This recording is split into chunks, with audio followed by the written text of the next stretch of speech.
Cuando la primera declaración en el cuerpo de una función en Python es un string de esta forma, es decir, un string multilínea, entonces estamos definiendo un docstring de la función. ¿Y qué es un docstring? Bien, pues un docstring se utiliza para proporcionar documentación a la función, es decir, para documentar lo que está haciendo esa función. Y puede contener pues, el propósito de la función, los argumentos que recibe, información sobre los valores de retorno, bueno, cualquier información que nosotros consideremos útil que el usuario debe conocer sobre la interfaz de esa función para poder utilizarla. Fijaros que esto también es muy importante y es que hay una cosa en Python que se denomina PEP, Python Enhancement Proposal. ¿Qué es esto? Bueno, esto es una serie de documentitos que nos ayudan a seguir una serie de normas de estilo, por ejemplo, a la hora de definir determinadas estructuras dentro de Python. Concretamente, este que os pongo aquí, que es el PEP 20257, vamos a abrirlo por aquí, fijaros, aquí lo tenéis. Bien, pues esto que yo os estoy poniendo aquí es el PEP relativo a los docstrings.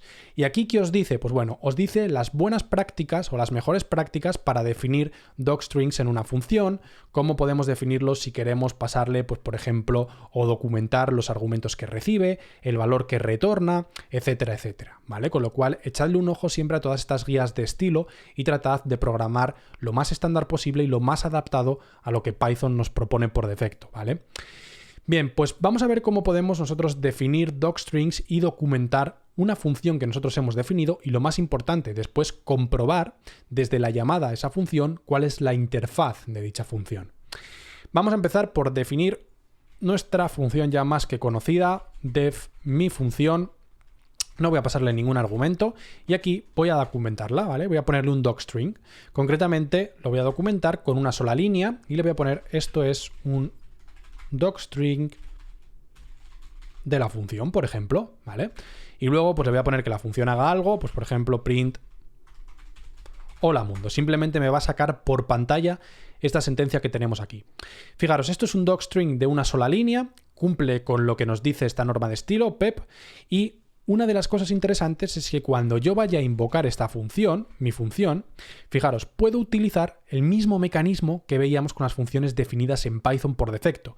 Es decir, puedo situar mi cursor en medio de los paréntesis, pulsar Shift-Tab y me va a salir, en este caso, un pequeño recuadrito de texto para Jupyter Notebook que me va a decir, mira, esta es la interfaz, parece que no recibe ningún parámetro y además este usuario ha programado o ha puesto un docstring que te habla un poquito sobre qué hace esta función y que concretamente esto es un docstring de la función, que es lo que yo he definido aquí, ¿vale?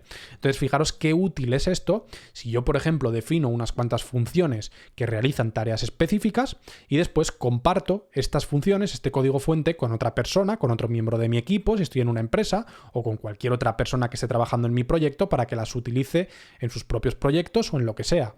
De hecho, la buena práctica es que cuando nosotros definimos una función, por ejemplo, mi función 2 y le paso algún argumento, por ejemplo voy a pasarle un argumento por defecto que va a recibir un float y voy a pasarle un argumento 2 que va a recibir pues otro float por defecto. Fijaros, estos son parámetros por defecto como los que veíamos anteriormente que tienen un valor numérico en este caso.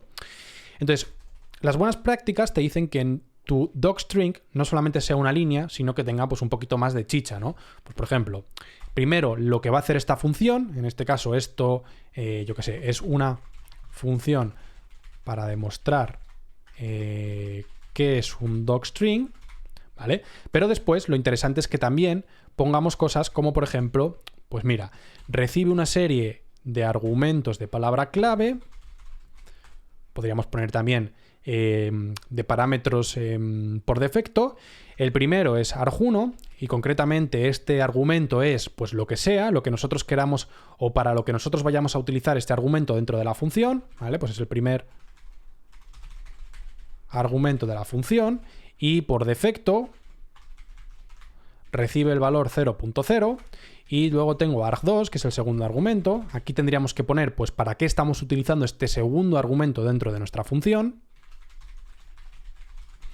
y por defecto pues recibe también el valor 0.0, ¿vale?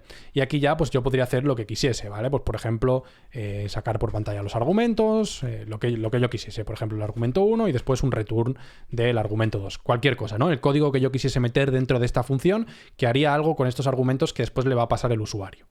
Entonces, cuando yo defino esta función y me vengo a ver la interfaz, ¿vale? Fijaros, mayusc taf. ¿Qué es lo interesante? Pues que yo pulso el más este de aquí y me dice, por un lado, la interfaz. Me dice, mira, mi función 2 recibe dos argumentos. El primero tiene un valor por defecto de 0.0. El segundo tiene un valor por defecto también de 0.0. Pero además me han documentado esta función. Me dice que esto es una función para demostrar que es un docstring. Y me dice que recibe algunos argumentos de palabra clave, argumentos por defecto, parámetros por defecto. Y que el primero arg1 pues sirve para lo que sea. En este caso, primer argumento de la función. Y el argumento 2 lo está utilizando para lo que sea, ¿vale? Esa función, en este caso, pues el texto que ya había puesto, segundo argumento de la función. Y además nos dice dónde está concretamente localizada esta función, que como podéis observar, pues es en User Santiago, curso Python Udemy, tema 1, y aquí pues concretamente la celda dentro de nuestro Jupyter Notebook.